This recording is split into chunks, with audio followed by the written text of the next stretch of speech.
শবে কদরের নামাজ কত রাকাত, নিয়ত কিভাবে করতে হয়, কি কি আমল আছে। শবে কদর বছরের সবচেয়ে শ্রেষ্ঠ রাত। এ রাতের ইবাদত খায়রুম মিন আলফি শাহর, হাজার মাসে ইবাদতের চাইতে উত্তম।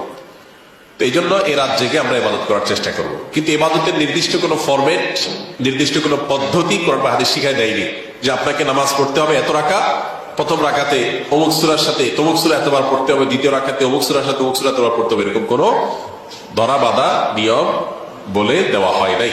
অতএব শবে কদরের নামাজ বলতে আলাদা কোনো ফরম্যাটের নামাজ নাই। আপনি দুই রাকাত করে নামাজ পড়বেন, ধীরে ধীরে সুন্দর করে যে কোনো সূরা দিয়ে পড়তে পারেন, যে কোনো সূরা যে কোনো সংখ্যকবার পড়তে পারেন, নির্দিষ্ট কোনো ফরম্যাট ঠিক করা নেই।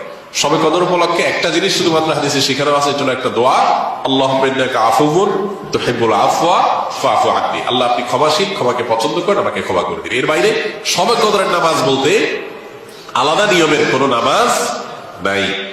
নামাজের বাইরে আপনি কোরআন তেলাওয়াত করবেন, দোয়া করবেন, জিকির আজকার করবেন, তাসবিহ তেলাওয়াত করবেন, বিভিন্ন নেকামল করবেন, দিনী বস্তু পড়বেন, বিভিন্ন ভাবে আপনি রাতটাকে কাটাবার চেষ্টা করবেন। রোজা অবস্থায় ঠান্ডা সর্দি লাগলে গরম পানির ভাপ নেওয়া যাবে কিনা। রোজাদার অবস্থায় যদি কেউ গরম পানির ভাপ নেয় বা গরম পানিতে কোনো মেডিসিন দিয়ে সেটার ভাপ নেয়, তাহলে সেটা রোজার জন্য ক্ষতিকর হবে, রোজা ভঙ্গ হবে। কারণ গরম পানির যে ভাপটা একেবারে নাকের কাছে মুখের কাছে নিয়ে টান দিতে হয়, এটা ফলশ্রুতিতে পানির ক্ষুদ্র ক্ষুদ্র কণা এগুলো বাষ্প হয়ে ভেতরে যায় এবং কণ্ঠনালী হয়ে সেগুলো আমাদের পেটে পাকস্থলীতে আসে।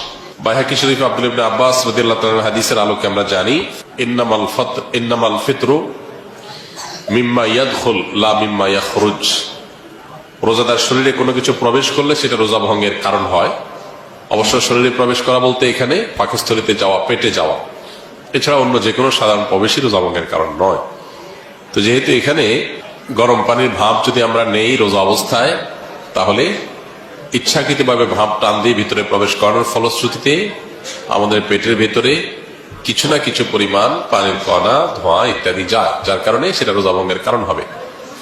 আর যদি এমনি মেয়েরা রান্না বাড়া করেন, রান্না বাড়া করতে গিয়ে রান্নার যে ভাপ, ধোঁয়া, এগুলো যদি নাকের ভেতরে প্রবেশ করে, তাহলে সেটা যেহেতু ইচ্ছাকৃত প্রবেশ করানো হচ্ছে না, ইনশাআল্লাহ এর কারণে রোজা ভাঙবে না।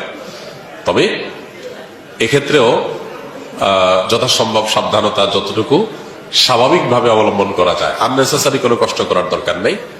রান্না বাড়া করার ক্ষেত্রে খুব বেশি ধোঁয়া আছে, সে জায়গাগুলো অ্যাভয়েড করবে। তারপরেও যতটুকু নিজের ইচ্ছার বাইরে প্রবেশ করবে তার কারণে রোজা ভঙ্গ হবে না, কারণ এখানে ইচ্ছাকৃতভাবে প্রবেশ করানো হচ্ছে না।